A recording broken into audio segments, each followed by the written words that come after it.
Hi guys, நான் welcome to everybody. So இன்னைக்கு நம்ம class 10 CBSE Max chapter 14 probabilityல 3rd, 4th and 5th sum தான் பார்க்க போறோம். So வாங்க friends வீடியோ கிளப்பலாம். So third sum. Why is tossing a coin considered to be a fair way of deciding which team should get the ball at the beginning of a football game?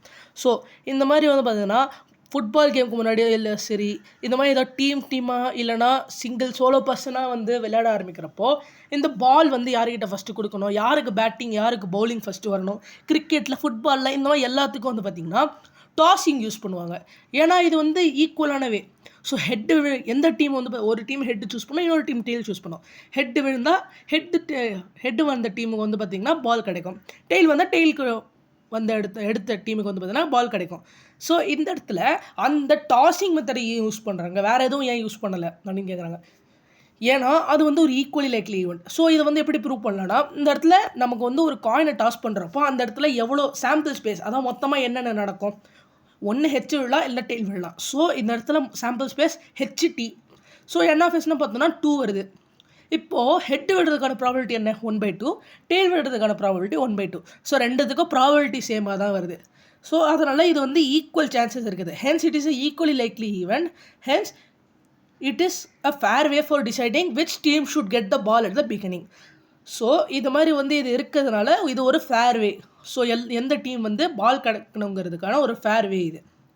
So இப்போ வந்து பார்த்திங்கன்னா 4th சம். Which of the following can not be the probability of an event.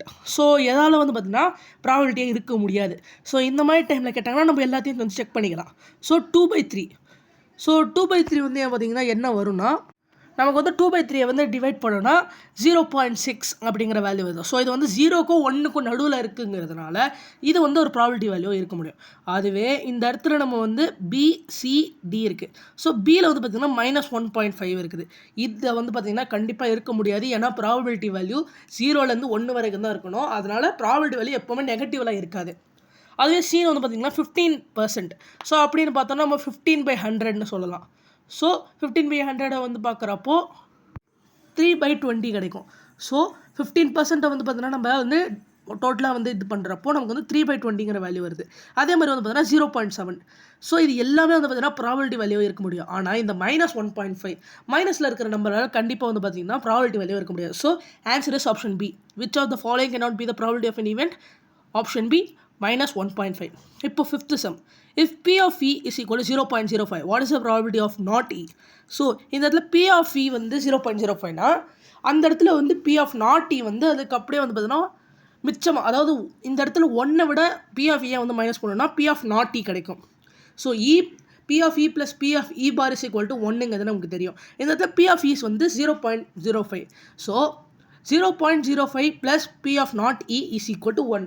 So P of not E is equal to 1 minus 0.05. So P of not E is equal to 0.95. So நமக்கு வந்து பார்த்தீங்கன்னா P of not E is equal to 0.95.